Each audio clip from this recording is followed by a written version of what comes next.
आदिपूर्वं यो वै वेदांस प्रणोति तस्मै तं हदेवम् आत्मबुद्धिप्रकाशं मुमुक्षुर्वै शरणमहं प्रपद्ये। विचार चन्द्रोदय आज 9औं पाठ प्रारम्भ गरिँदैछ, जसमा चाहिँ सूक्ष्म शरीरका सम्बन्धमा विचार गरिन्छ।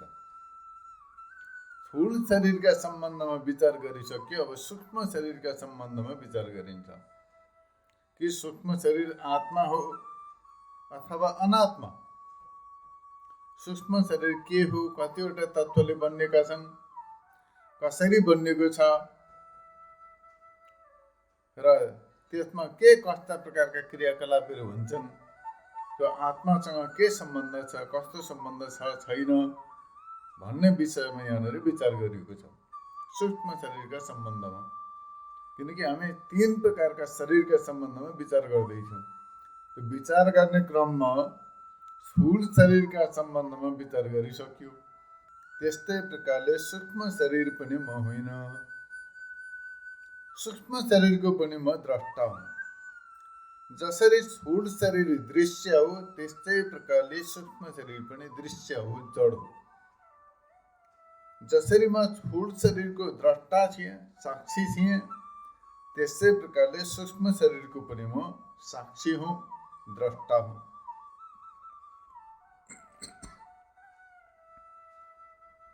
यस्ता प्रकारले जान्नु पर्दछ, अनुभव गर्नु पर्दछ। अब यहाँनिर जिज्ञासा हुन्छ, सूक्ष्म शरीर के हो? बताउनुहुन्छ, अपञ्चीकृत पञ्चमहाभूत, अपञ्चीकृत पञ्चमहाभूतबाट बनिएको उत्पन्न भएको जुन चाहिँ लिङ्ग देह छ, त्यसलाई सूक्ष्म शरीर भनेर भनिन्छ। त्यसबाट सम्पन्न भएको हो यो शरीर, सूक्ष्म देह। अपञ्चीकृत पञ्चमहाभूतबाट, पञ्चीकृत पञ्चमहाभूतबाट स्थूल शरीरको उत्पत्ति भयो। अपञ्चीकृत पञ्चमहाभूतबाट सूक्ष्म देहको उत्पत्ति भएको हो भनेर जान्नु पर्दछ। अब कस्ता प्रकारले भयो सो बताउनुहुन्छ यहाँ। सूक्ष्म देहका 17 तत्त्वहरू छन्। 17वटा तत्त्वद्वारा सूक्ष्म शरीर बनिएको छ। 17वटा तत्त्वबाट सूक्ष्म शरीरको निर्माण भएको छ। ती 17 तत्त्वहरू मध्ये कुन कुन पर्दछन् त भन्दाखेरि 5 ज्ञानेन्द्रिय, 5 ज्ञानेन्द्रिय पर्दछन्। श्रोत्रेन्द्रिय, चक्षु इन्द्रिय, रसेन्द्रिय, त्वगेन्द्रिय र घ्राणेन्द्रिय गरेर जम्मा 5वटा ज्ञानेन्द्रियहरू पर्दछन् यसमा। अब 5वटा ज्ञानेन्द्रिय भए, यस्तै प्रकारले 5वटा कर्मेन्द्रिय पर्दछन्। 5वटा कर्मेन्द्रियहरू पनि यसमा पर्दछन्, कता 10वटा भए। अब यसै गरी 5 प्रकारका प्राण, पञ्च प्राण भनिन्छ। जो प्राण छ हाम्रो ब्रेथ हो, त्यो 5 प्रकारका गर्दाखेरि 15वटा भए र मन र बुद्धि जोड्दाखेरि 17वटा तत्त्व पुग्दछन्। र यी 17वटा तत्त्वहरूद्वारा सूक्ष्म देहको निर्माण भएको छ। 17वटा तत्त्वबाट सूक्ष्म शरीर बनिएको छ। यहाँनिर जिज्ञासा गर्नुहुन्छ, 5 ज्ञानेन्द्रिय कुन कुन हुन् भन्दाखेरि बताउनुहुन्छ, श्रोत्रेन्द्रिय, त्वगेन्द्रिय, चक्षु इन्द्रिय, रसेन्द्रिय र घ्राणेन्द्रिय गर्दाखेरि 5वटा ज्ञानेन्द्रिय छन्। यी 5वटाबाट हामीले ज्ञान ग्रहण गर्दछौँ। यसै प्रकारले 5वटा कर्मेन्द्रिय छन्। ती 5वटा कर्मेन्द्रियहरू कुन कुन हुन् भन्दाखेरि बताउनुहुन्छ, वाक भनेको वाणी, त्यसै प्रकारले पाणी भनेको हात, वाक, हात, पाउ, उपस्थ र गुदेन्द्रिय गर्दाखेरि 5वटा कर्मेन्द्रिय छन्। यी 5वटा इन्द्रियद्वारा कर्म गरिन्छ, कर्म सम्पन्न हुन्छन्। 5वटा ज्ञानेन्द्रियबाट ज्ञान आर्जन गरिन्छ, विषयको अनुभव गरिन्छ भने यी 5वटा कर्मेन्द्रियद्वारा कर्म सम्पन्न गरिन्छ। यसै प्रकारले अगाडि बताउनुहुन्छ, ती 5वटा प्राण कुन हुन् भन्दाखेरि यहाँ बताउनुहुन्छ प्राण, अपान, समान, उदान र व्यान गर्दा यी 5 वटा प्राणहरू छन्। एउटै प्राण हो तर 5 भागमा विभाजित भएको छ। प्राण, अपान, समान, उदान र व्यान यी 5 प्रकारका प्राणहरू छन्। यसै प्रकारले बताउनुहुन्छ मन कुन हो भन्दाखेरि संकल्प विकल्प रूप जो वृत्ति छ त्यसलाई मन भनेर भनिन्छ। मन नामको कुनै वस्तु, अलग तत्त्व कुनै वस्तु छैन। वास्तवमा संकल्प र विकल्पको समूह नै मन हो। संकल्प विकल्प नै मन हो। थट, सोच विचार चिन्तन हो, त्यो सबै मन हो। त्यस कारणले गर्दाखेरि संकल्प विकल्प रूप वृत्ति जो छ त्यही मन हो। मनुष्यको मन, हाम्रो मन निरन्तर वृत्तिकार हुन्छ। निरन्तर अनेक प्रकारका वृत्तिहरू उत्पन्न हुन्छन्। रूपमय वृत्ति, रसको सेवन गर्दा रसमय वृत्ति, गन्धको सेवन गर्दा गन्धमय वृत्ति, यस्तै प्रकारले स्पर्शको सेवन गर्दा स्पर्शमय वृत्ति, सुख दुःख आदि स्पर्शमय वृत्ति, तातो चिसो यस्तै प्रकारको स्पर्शमय वृत्ति, यस्तै प्रकारले गन्ध ग्रहण गर्दाखेरि गन्धमय वृत्ति, रस ग्रहण गर्दा रसमय वृत्ति, शब्दको सेवन गर्दा शब्दमय वृत्ति, यस्तै प्रकारले वृत्तिहरू बनिरहन्छन्। जस्ता प्रकारले इन्द्रियद्वारा जुन विषयको सेवन गरिन्छ तदनुकूल वृत्ति पनि उत्पन्न हुन्छ। र त्यही वृत्तिहरूको समूह संकल्प विकल्पात्मक जो वृत्तिहरू छन् ती वृत्तिहरू चाहिँ मन भनेर कहिन्छन्। त्यो वृत्तिलाई नै मन मानिन्छ। पतञ्जलि योग दर्शनमा बताउनु भएको छ वृत्ति 5 प्रकारका हुन्छन्। क्लिष्ट, 5 प्रकारका वृत्तिहरू हुन्छन्। दुःखमय र सुखमय। दुःखमय वृत्ति पनि हुन्छन्, सुखमय वृत्ति पनि हुन्छन्। कसैलाई अब एकदमै पुत्र प्राप्ति भयो अथवा धन प्राप्ति भयो त सुखमय वृत्ति उत्पन्न हुन्छ। त्यही पुत्रको मृत्यु भयो अथवा धन हानि भयो भने दुःखमय वृत्ति उत्पन्न हुन्छ। त्यस कारणले गर्दाखेरि वृत्ति सुखमय र दुःखमय हुन्छन्। दुःखयुक्त र सुखयुक्त वृत्तिहरू हुन्छन्। हो त्यही वृत्तिलाई मन मानिन्छ। मन भनेर बताइएको छ। र अगाडि यहाँनिर बताउनुहुन्छ बुद्धि कुन हो। बुद्धि केलाई भनिन्छ त भन्दा निश्चय रूप जुन चाहिँ वृत्ति छ त्यसलाई बुद्धि भनिन्छ। संकल्प विकल्पात्मक जो वृत्ति छ त्यसलाई मन, निश्चयात्मक वृत्तिलाई बुद्धि। 2 प्रकारका वृत्तिहरू छन् मन। एकै अन्तःकरणका 2टा वृत्ति हुन्। जब अन्तःकरणमा संकल्प विकल्पात्मक वृत्ति उत्पन्न हुन्छ त मन, निश्चयात्मक वृत्ति उत्पन्न हुँदा बुद्धि। यस्तो प्रकारले जान्नु पर्दछ। अब अगाडि बताउनुहुन्छ यहाँनिर अपञ्चीकृत पञ्चमहाभूत कस्ता प्रकारले कुन हुन् भनेर बताउँदाखेरि यहाँनिर जो भूतको पूर्व पञ्चीकरण हुनुभन्दा पहिलाको स्थितिलाई अपञ्चीकृत पञ्चमहाभूत भनिन्छ। अपञ्चीकृत पञ्चमहाभूतबाट उत्पन्न भएका हुने ज्ञानेन्द्रिय, कर्मेन्द्रिय, प्राण, मन र बुद्धि सबै अपञ्चीकृत पञ्चमहाभूतबाट उत्पन्न भएका हुन्। र यिनै 5 ज्ञानेन्द्रिय, 5 कर्मेन्द्रिय, 5 प्राण र मन र बुद्धि दुवैलाई सूक्ष्म शरीर भनेर भनिन्छ। यी सबैको समूहलाई सूक्ष्म शरीर मानिन्छ। अब यो सूक्ष्म शरीर कहाँबाट उत्पन्न भयो त भन्दा अपञ्चीकृत पञ्चमहाभूतबाट।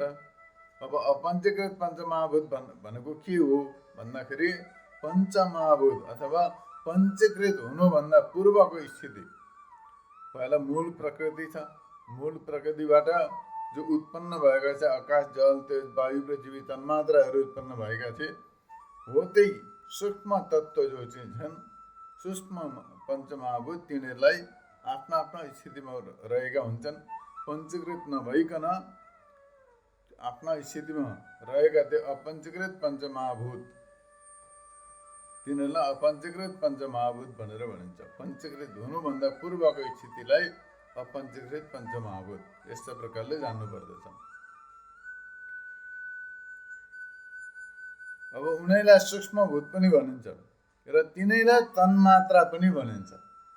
तीनटा नाम छन् यिनीहरूका। एक त अपञ्चीकृत पञ्चमहाभूत, तिनीहरूलाई सूक्ष्मभूत पनि भनिन्छ र पञ्च तन्मात्रा पनि भनेर भनिन्छ। रूप तन्मात्रा, सर्वप्रथम शब्द तन्मात्रा, तत्पश्चात स्पर्श तन्मात्रा, तत्पश्चात स्पर्श रूप तन्मात्रा, शब्द तन्मात्रा, शब्द तन्मात्रा, रूप तन्मात्रा, रस तन्मात्रा र गन्ध तन्मात्रा। यस्ता प्रकारले 5वटा छन् र तिनै पञ्च तन्मात्राबाट चाहिँ सात्विक, राजस, तामस 3 विभाजनमा भएर तिनै 5वटाबाट चाहिँ उत्पन्न भएको हो सूक्ष्म शरीर। सूक्ष्म शरीर त्यसैबाट उत्पन्न भएका हुन्। र यस्तो प्रकारले बताउनुहुन्छ अपञ्चीकृत पञ्चमहाभूतको 17 तत्त्व कसरी जान्नु, यी 17 तत्त्व नै हुन् भनेर चाहिँ कस्ता प्रकारले यहाँनिर बताउनु, कसरी बुझ्नु त भन्दा बताउनुहुन्छ 5 ज्ञानेन्द्रिय छन्। अब 5 कर्मेन्द्रिय भयो 10 भइहाल्यो। यस्तै प्रकारले अब 5 प्राण, 15 भयो मन बुद्धि, 17वटा अघि बताइयो।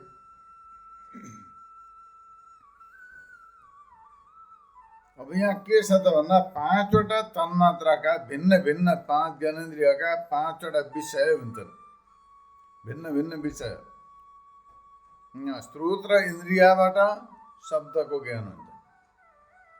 स्रोत र इन्द्रियबाट शब्दको ज्ञान। यस्तै प्रकारले वागेन्द्रियबाट द्वारा शब्द बोलिन्छ। स्रोत र ज्ञानेन्द्रिय छ। वागको हो कर्मेन्द्रिय। यहाँ बुझ्नुपर्ने कुरा छ। स्रोत र इन्द्रियले के गर्दछ त भन्दा शब्द सुन्दछ। शब्द के हो त भन्दा शब्द गुणकम आकाशम। आकाशबाट शब्दको उत्पत्ति हुन्छ अथवा शब्द तन्मात्रबाट आकाशको उत्पत्ति हुन्छ र आकाश शब्दमय छ। हो त शब्दको ज्ञान कहाँबाट हुन्छ, के द्वारा हुन्छ त भन्दा स्रोत र इन्द्रियद्वारा शब्दको ज्ञान हुन्छ। त्यो शब्द कहाँबाट उत्पत्ति हुन्छ त भन्दाखेरि वागेन्द्रियबाट। शब्द बोल्दछ वाणी इन्द्रियले, वाणीले सुन्दछ स्रोत र इन्द्रियले। यस्ता प्रकारले परस्पर सम्बन्ध छ यहाँनिर। स्रोत र ज्ञानेन्द्रिय हो वा कर्मेन्द्रिय हो। वाणीले कर्म गर्दछ, स्रोत र इन्द्रियले ज्ञान गर्दछ। मानिलिउँ कसैले भन्नु त सुनो, त बोलो, बोल्ने बित्तिकै ज्ञानेन्द्रियको सम्पर्क भयो त्यसमा। यसले तको उच्चारण गर्यो, त्यो बोध हुन्छ। त ज्ञान भयो, यो त हो, तको उच्चारण हो, सुन्ने बित्तिकै बोध हुन्छ। यस्ता प्रकारले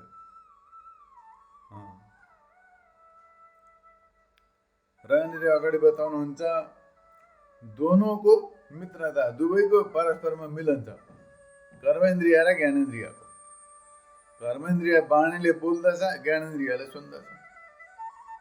बुद्धिले निश्चय गर्दछ शुभाशुभको, मनमा वृत्ति सङ्कल्प उत्पन्न हुन्छ।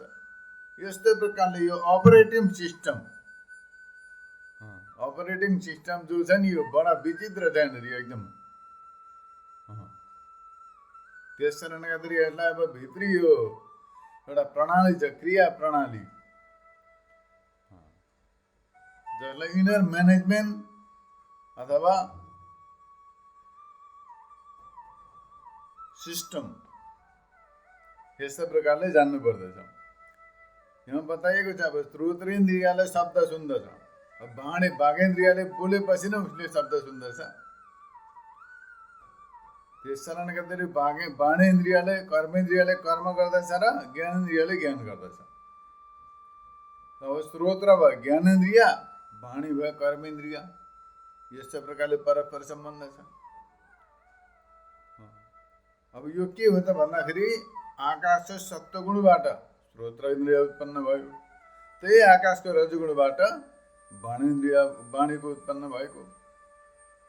स्रोत र इन्द्रियको जुन चाहिँ आकाश छ, आकाश तत्त्व जो छ, आकाश तन्मात्र, त्यो आकाश तत्त्वबाट, आकाश तत्त्वको सत्वगुणबाट स्रोत र इन्द्रियको उत्पत्ति भएको। रजगुणबाट भागेन्द्रियको उत्पत्ति भएको। किनभने यी त सबै त्रिगुणमय छन्।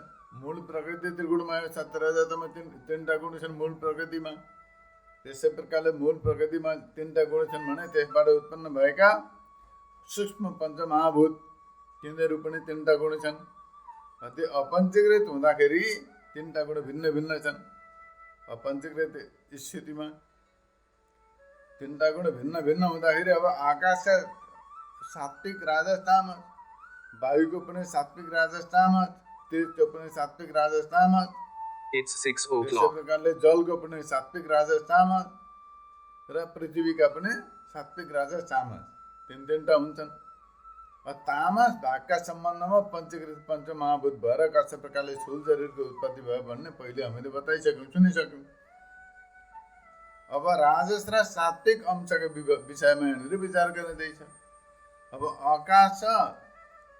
आकाशले सात्विक अंशबाट श्रोत्रेन्द्रियको उत्पत्ति, राजस अंशबाट वाणी वागेन्द्रियको उत्पत्ति भयो। त्यसमा परस्पर सम्बन्ध पनि छ। फेरि वागेन्द्रियले शब्द बोल्दछ, श्रोत्रेन्द्रियले त्यो शब्दको श्रवण गर्दछ। श्रोत्रेन्द्रिय हो सत्वगुणको भाग, वागेन्द्रिय हो रजगुणको भाग। यस प्रकारले एकदमै यो अपरेटिङ सिस्टम जो छ नि एकदमै कतै मजाले मिलेको छ। यहाँ अगाडि बताउनुहुन्छ फेरि वायुको सत्वगुणको भाग हो त्वचा, त्वगेन्द्रिय। वायुको सत्वगुणको भाग हो त्वचा, त्वगेन्द्रिय।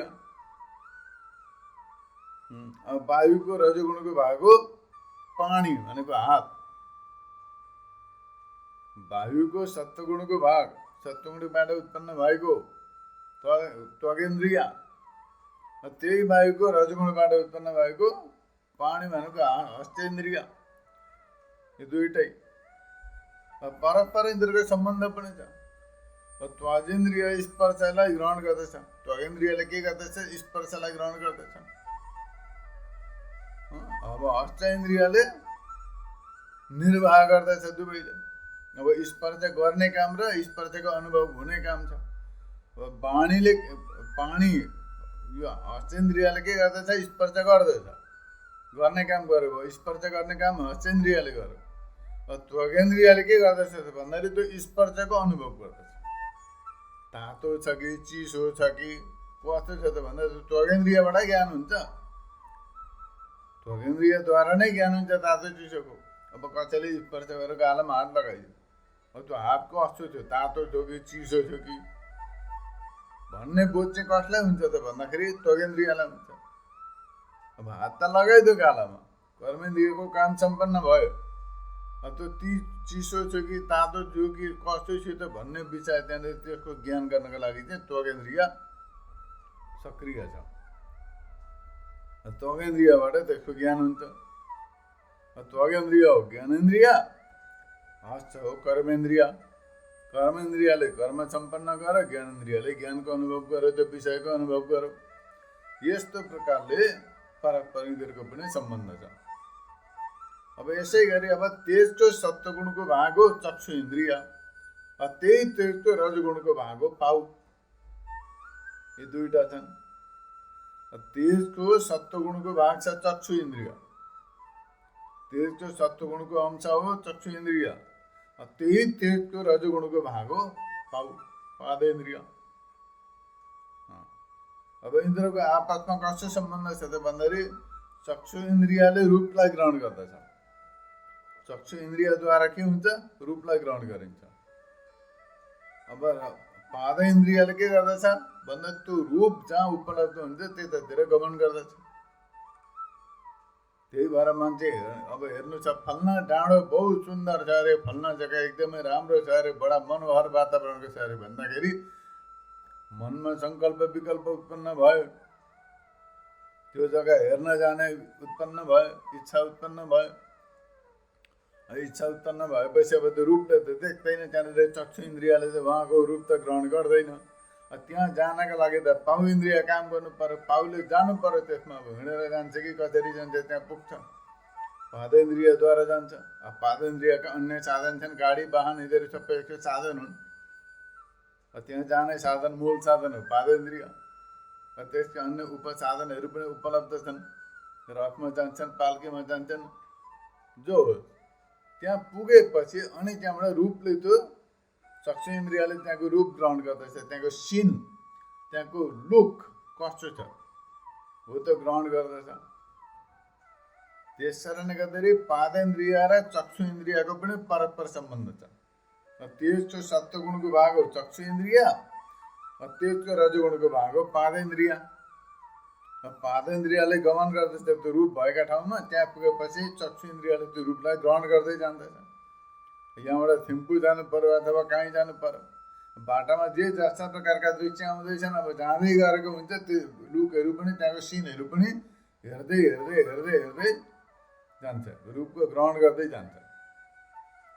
तदनुसार मनमा वृत्ति पनि उत्पन्न हुँदै जान्छन्। अब कस्ता प्रकारको दृश्य दिएको त्यो अनुसारको वृत्ति हुँदै उत्पन्न हुँदै जान्छ।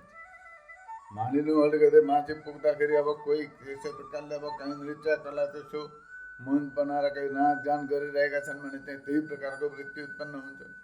अलिक परतिर पुग्दाखेरि मुर्दा लिएर आउँदैछन् उताबाट भनेदेखि त्यही प्रकारको वृत्ति उत्पन्न हुन्छ।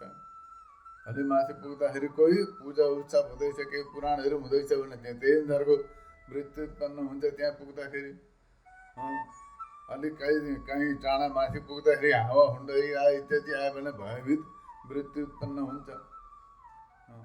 यस्ता प्रकारले पाउले गमन गर्दछ, रूप चक्षु इन्द्रियले रूपको ग्रहण पनि गर्दछ, तदनुसार मनमा वृत्ति बुद्धि उत्पन्न हुन्छन्। अन्य इन्द्रियको पनि यस्तै प्रकारले जान्नु पर्दछ। यस्ता प्रकारले यहाँनिर बताइएको छ। अब यहाँ चक्षु इन्द्रियले रूपलाई ग्रहण गर्दछ, पाउले त्यहाँनिर पुगेर रूप ग्रहण गर्न अवसर प्रदान गर्दछ। चक्षु ज्ञानेन्द्रिय हो, पाउ कर्मेन्द्रिय। चक्षु के हो त भन्दा ज्ञानेन्द्रिय, पाउ हो कर्मेन्द्रिय। यस्ता प्रकारले यहाँनिर दुवै जान्नु पर्दछ। अगाडि बताउनुहुन्छ जलको सत्वगुणको भाग हो जिब्रो रसेन्द्रिय, जलको रजगुणको भाग हो उपस्थ। दुईटाको परस्पर सम्बन्ध छ। जब रसेन्द्रियले रसको सेवन गर्दछ त उपस्थ भनेको गुप्त इन्द्रिय पनि सक्रिय हुन्छ। जति जति रसको सेवन गर्दै जान्छ त्यति त्यति इन्द्रियहरू सक्रिय हुँदै जान्छन्। जति रसलाई परित्याग गर्दछ त्यति कर्मेन्द्रिय पनि शिथिल हुन्छन्। त्यस कारणले गर्दाखेरि यहाँनिर परस्पर सम्बन्ध छ। जलको सत्वगुणको भाग हो रसेन्द्रिय, रजगुणको भाग हो उपस्थ। त्यही जलको रजगुणको भाग हो उपस्थ गुप्त इन्द्रिय। अब यहाँनिर बताउनुहुन्छ जीव इन्द्रिय रसको ग्रहण गर्दछ, जीव इन्द्रियले रसेन्द्रियले रसलाई ग्रहण गर्दछ, उपस्थ इन्द्रियले त्यो रसको त्याग गर्दछ। माने पानी पिउँछ पुरा, पानी पिएपछि के गर्दछ त भन्दा पिसाब लाग्दैछ, त्यो पिसाब त्याग्ने काम त उपस्थ इन्द्रियले गर्दछ।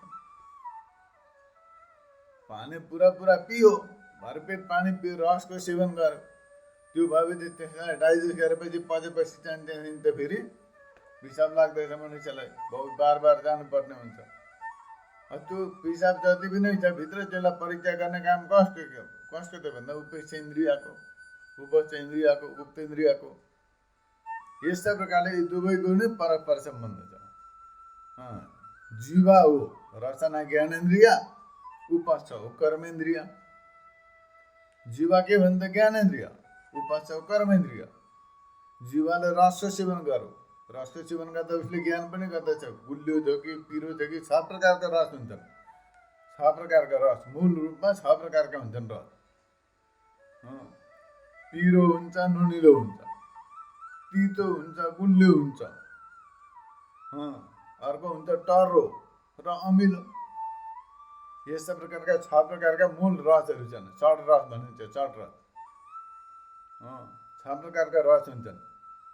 नुनिलो पिरो, तितो गुलियो, त्यहाँबाट अमिलो र टर्रो। टर्रो उहु खाएर हर्रो बर्रो खाइदियो भने कस्तो हुन्छ? षड रसको सेवन गर्दछ मान्छेले। इन्द्रियद्वारा 6 प्रकारका रसहरूको सेवन गरिन्छ। त्यस कारणले गर्दाखेरि जलको सत्वगुणको भाग हो जीवा रसेन्द्रिय, त्यही जलको रजगुणको भाग हो उपस्थ इन्द्रिय। जीव इन्द्रियले रसको सेवन गर्दछ, उपास इन्द्रियले त्यो रसलाई भित्रबाट परित्याग गरिदिन्छ। अब जीव हो, रचना हो ज्ञानेन्द्रिय, उपास हो कर्मेन्द्रिय। रचनाले रसको ज्ञान गर्यो, रसको सेवन गर्यो, उपास इन्द्रियले त्यसलाई परित्याग गर्ने कर्म गर्यो। एउटा छ ज्ञानेन्द्रिय, अर्को छ कर्मेन्द्रिय। रचना हो ज्ञानेन्द्रिय, उपास हो कर्मेन्द्रिय। यस्तै प्रकारले अगाडि बताउनुहुन्छ पृथ्वीको पनि सत्वगुणको भाग हो घ्राण। अब पृथ्वीको सत्वगुणको भाग हो घ्राणेन्द्रिय, र त्यही पृथ्वीको रजगुणको भाग हो बुधा कर्मेन्द्रिय। यस्तै प्रकारले दुईटा इन्द्रिय छन्। यस्तै अब यहाँ के छ त भन्दा घ्राणेन्द्रियले गन्धको ग्रहण गर्दछ। गन्ध दुई प्रकारका हुन्छन्, सुरभि असुरभि भनेको सुगन्ध र दुर्गन्ध। गन्ध दुई प्रकारका हुन्छन् है, सुगन्ध हुन्छ अथवा दुर्गन्ध। सुगन्ध आयो भने मनुष्यबाट चासो लिएर जो इन्द्रियको विषयको सेवन गर्दछ कसैले पनि। दुर्गन्ध आयो भने नाक कुट्छ। यस्तो प्रकारले अब गन्धको ग्रहण गर्नु के हो त भन्दा गन्धको ज्ञान भयो उसलाई। सुगन्ध हो कि दुर्गन्ध हो, घ्राणेन्द्रियबाट गन्धको सेवन गर्यो, गन्धको ज्ञान पनि भयो। यो दुर्गन्ध हो, यो सुगन्ध हो भन्ने ज्ञान पनि भयो। यस्तो प्रकारले ज्ञानेन्द्रियबाट सेवन गरिन्छ। कर्मेन्द्रिय हो बुधा, कर्मेन्द्रिय हो बुधा बुधेन्द्रिय, त्यसले परित्याग गर्दछ। घ्राणेन्द्रियले गन्धको ग्रहण गर्दछ, बुध इन्द्रियले गन्धलाई त्याग गरिदिन्छ, परित्याग गरिदिन्छ। यस्तो प्रकारले जान्नु पर्दछ। घ्राण ज्ञानेन्द्रिय हो, बुध कर्मेन्द्रिय। यस्तो प्रकारले जान्नु पर्दछ। दुवैको आपसमा सम्बन्ध छ। अब यस्तो प्रकारले यहाँनिर आउँदैछ पञ्च प्राण। अब 5 ज्ञानेन्द्रिय र कर्मेन्द्रियको यहाँनिर प्रतिपादन गरियो। यहाँनिर आयो पञ्च प्राण र बुद्धि विषयमा यहाँनिर बताइन्छ 5 प्रकारका प्राणहरू छन्। पञ्चमहाभूतका रजगुणको भाग हो। फेरि प्राण के हो त भन्दाखेरि पञ्चमहाभूतको रजगुणको भाग हो। यी 5 प्राण भए। यस्तै प्रकारले पञ्चमहाभूतको सत्वगुणको भाग हो अन्तःकरण, मन र बुद्धि। यो पञ्चमहाभूतको सत्वगुणको कार्य हो। पञ्चप्राण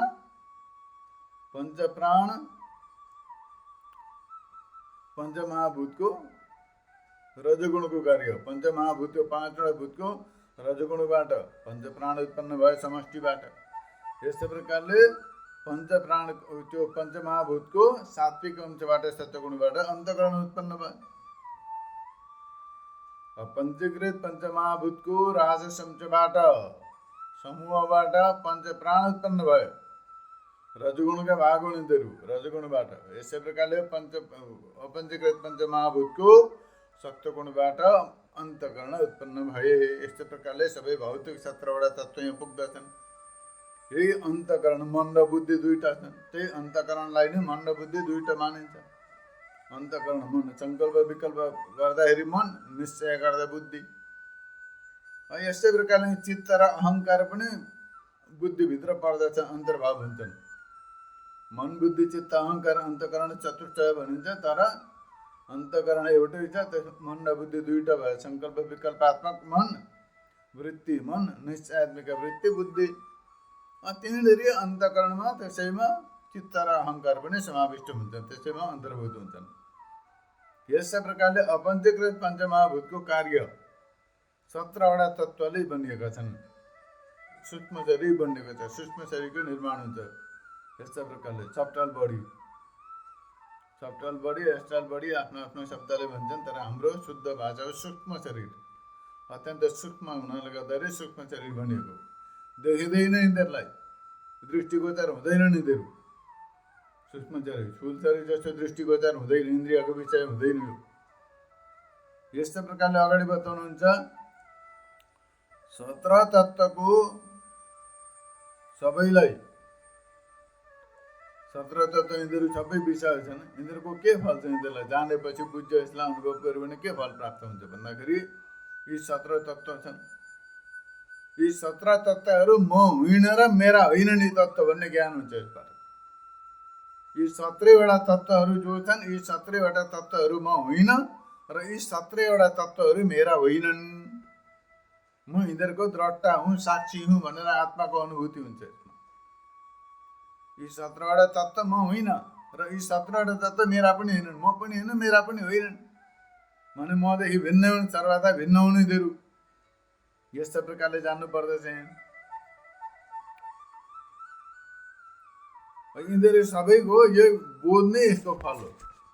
यी 17वटा तत्त्व म होइन र मेरा होइनन् यिनीहरू भन्ने ज्ञान नै यो सबै विवेचनको विश्लेषण गरेको अहिलेसम्मको गरेको एक्सप्लानेसनको फल हो। अब यहाँनिर अर्को कुरो के छ त भन्दा 17 तत्त्व मध्ये कुनै पनि तत्त्व म होइन र म मेरा होइनन् भनेर यस्तो प्रकारले जानिन्छ, ठिक छ, मानिलिउँ। तर कुन कारणले भन्दा यहाँनिर बताउनुहुन्छ 17 तत्त्वलाई जान्नेवाला हो नि त। 17 तत्त्वले बनिएको सूक्ष्म शरीर म होइन र मेरा होइनन् भनेर चाहिँ जान्नु त ठिकै छ, मानिलिउँ। तर कसरी जान्ने, कुन प्रकारले जान्ने भन्दाखेरि यहाँ बताउनुहुन्छ, किनकि त्यो 17वटा तत्त्वको साक्षी हो आत्मा। त्यो 17वटा तत्त्वलाई पनि जान्दैछ, त्यसको पनि साक्षी छ नि, 17वटा तत्त्वको साक्षी छ। शब्दको पनि यो मैले शब्द सुने, शब्द यस्तो थियो, कटु शब्द थियो, दुर्वचन थियो, सद्वचन थियो, मधुर शब्द थियो, त्यो पनि जानिरहेको छ, त्यो जान्नेको पनि साक्षी छ। त्यसै प्रकारले स्पर्श पनि कठोर थियो कि कोमल थियो, त्यो पनि जान्ने छ, त्यसको पनि साक्षी छ। यसै प्रकारले शब्द स्पर्श रूप पनि अब कुरूप थियो कि सुन्दर थियो कि कस्तो प्रकारको थियो, हो त सबै कुरो इन्द्रियद्वारा इत्यादि सबै सेवन गर्दा पनि त्यसको पनि साक्षी छ, त्यसलाई जान्ने। त्यसै प्रकारले गन्धको पनि छ, रसको पनि छ, र यी सबैलाई जान्नेवाला भिन्न छ, साक्षी छ, तटस्थ छ, एकदमै सबैको साक्षी भिन्नै छ, साक्षी स्वरूप छ। त्यस कारणले गर्दाखेरि म 17 तत्त्व होइन र यी 17वटा तत्त्व मेरा होइनन्, यस्तो प्रकारले जान्नु पर्दछ, अनुभूति गर्नु पर्दछ। यो सूक्ष्म शरीर पनि म होइन, सूक्ष्म शरीर मेरा पनि होइनन् र म पनि होइन सूक्ष्म शरीर, यस्तो प्रकारले अनुभव गर्नु पर्दछ। यो विषयमा दृष्टान्त दिएको छ। जस्तो प्रकारले नृत्यशाला हुन्छ नि, रङ्गमञ्च, जहाँनिर मान्छेले नाचगान गर्ने गर्दछन्, हो त्यसमा नृत्यकला, त्यसलाई मञ्च भन्छ, नृत्यकला। त्यो त्यहाँनिर नृत्यकला हेर्न बसेका हुन्छन्, त्यसमा त्यो नृत्यकलालाई प्रकाशित पार्ने दीपक पनि, दियो पनि जलेको हुन्छ, प्रकाश हुन्छ, लाइट हुन्छ। त्यहाँ हेर्ने राजा इत्यादि विभिन्न प्रकारका द्रष्टाहरू पनि बसेका हुन्छन्। त्यहाँनिर त्यसलाई म्यानेजमेन्ट गर्ने म्यानेजर पनि बसेको हुन्छ, त्यसमा सेवकहरू पनि बसेका हुन्छन्, नायिकाहरू पनि बसेका हुन्छन्, नाच्ने पनि हुन्छन् त्यहाँ। त्यस्तै प्रकारले बाजा बजाउने पनि हुन्छन्, र यस्तै प्रकारले अन्य सभाका लोकहरू पनि, सदस्यहरू पनि त्यहाँनिर हुन्छन्, सबै बसेका हुन्छन् त्यो रङ्गमञ्चमा। अरू यी सबै कुरो गरेपछि त्यहाँनिर 10 प्रकारका हुन्छन्, त्यहाँ सबै बसेका हुन्छन्। त्यहाँनिर सबै हुँदा पनि त्यो दियोले प्रकाश गरिरहेको हुन्छ, ती सबै यहाँबाट उठेर हिँड्दा पनि दियोले प्रकाश गरिरहेको हुन्छ। एउटा ठुलो महल छ, महलमा लाखौँ मान्छे पस्छ पनि त्यो महलको भित्रको प्रकाशले त्यो सबैलाई प्रकाशित गरिरहेको थियो। ती मान्छे सबै निक्लेर गए तापनि त्यो प्रकाशले त्यहाँ प्रकाशित गरिरह्यो। त्यसै प्रकारले छुलदेह रूपी नृत्यशाला हो। यो छुल शरीर के हो त भन्दा नृत्यशाला, रङ्गमञ्च, नाचगान गर्ने एउटा त्यो ठाउँ। यस्तै प्रकारले त्यसमा बसेको चाहिँ साक्षी रूपी जो म छ, दीपक, त्यो दीपक माने प्रकाश माने के हो त भन्दा साक्षी आत्मा। रङ्गमञ्च हो यो छुल शरीर, त्यसमा बसेको चाहिँ शुद्ध आत्मा, दीपक स्वरूप, प्रकाश स्वरूप छ। चिदाभास रूप राजा र मन रूपी प्रधान, म्यानेजर। त्यो चिदाभास जो छ, त्यो चिदाभास चाहिँ के हो त भन्दा राजा, रिफ्लेक्सन अफ सेल्फ कन्सियसनेस, त्यो चाहिँ भयो चिदाभास। त्यसलाई भने जो भयो राजा, मन भयो प्रधान, म्यानेजर, 5 प्राण भयो त्यसै अनुचर, बुद्धि भई नायिका, नाच्नेवाली नर्तकी, यसै प्रकारले 10 इन्द्रिय भए बाजा बजाउने, यसै प्रकारले शब्द आदि पञ्च विषयहरू भए सभाका लोकहरू, यहाँनिर सबै सभासदहरू सदस्य, यी जाग्रत स्वप्न विषय यी सबै कुरो हुनेवाला छन्, तिनीहरू प्रकाश सबैलाई प्रकाशित गर्छ। सुषुप्ति यी सबैलाई के गर्दछ त भन्दाखेरि त्यो प्रकाशले प्रकाशित गर्दछ।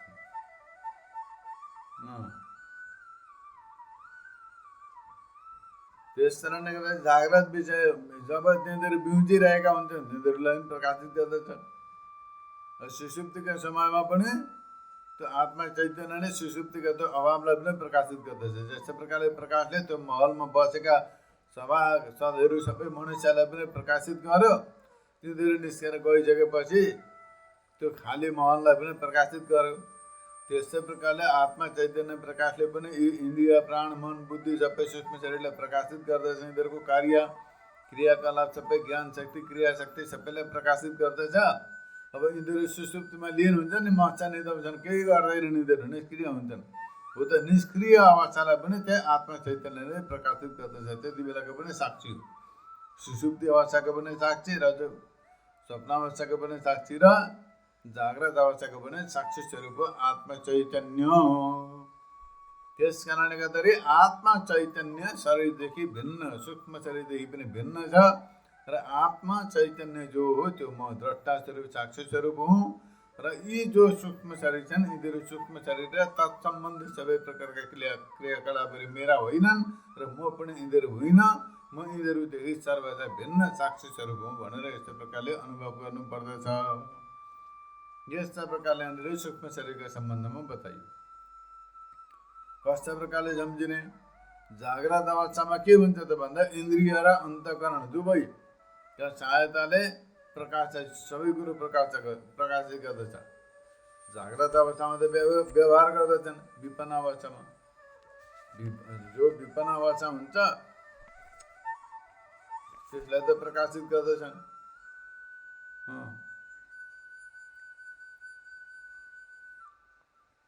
यस्तै प्रकारले अब स्वप्न अवस्था र सुषुप्ति अवस्थालाई पनि प्रकाशित गरेको हुन्छ।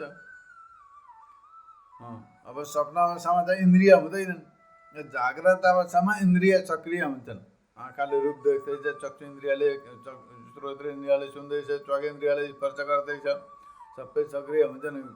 ज्ञान इन्द्रिय पनि कर्म इन्द्रिय पनि सबै सक्रिय हुन्छन्। मन बुद्धि चित्त अहङ्कार सबै सक्रिय हुन्छन्, एक्टिभ हुन्छन्, एकदमै एक्टिभ हुन्छन् जाग्रत अवस्थामा। विपन्नमा त्यति बेला वर्किङ कन्सियसनेस हो त्यो हुन्छ, तर हो त्यति बेला प्रकाश छ। तर सुषुप्ति अवस्थामा के हुन्छ? केही पनि हुँदैन।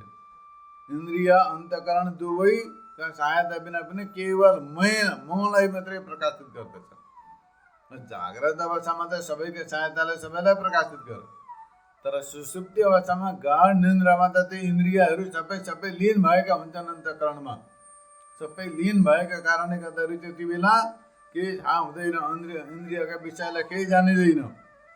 तर त्यति बेला के हुन्छ त भन्दाखेरि त्यो केही नजानेकालाई पनि जानिराखेका हुन्छ, त्यसको पनि प्रकाशित हुन्छ, त्यसलाई पनि प्रकाशित पारिरहेको हुन्छ। यस्ता प्रकारले जान्नु पर्दछ र यस्तो प्रकारले यहाँनिर बताइएको छ। अब यसमा दृष्टान्त छ। यस्तो प्रकारले 5 छिद्र भएको, 5वटा दुला भएको घडाभित्र तेलको पात्र छ। 5वटा छिद्र छन् एउटा घडामा, त्यो भित्रबाट तेलको पात्र छ। बत्ती सहित दीपक त्यहाँनिर जलिरहेको छ। 5वटा छिद्र भएको घडाभित्र एउटा दियो राखेको छ, त्यो दियोमा बाती बलिरहेको छ।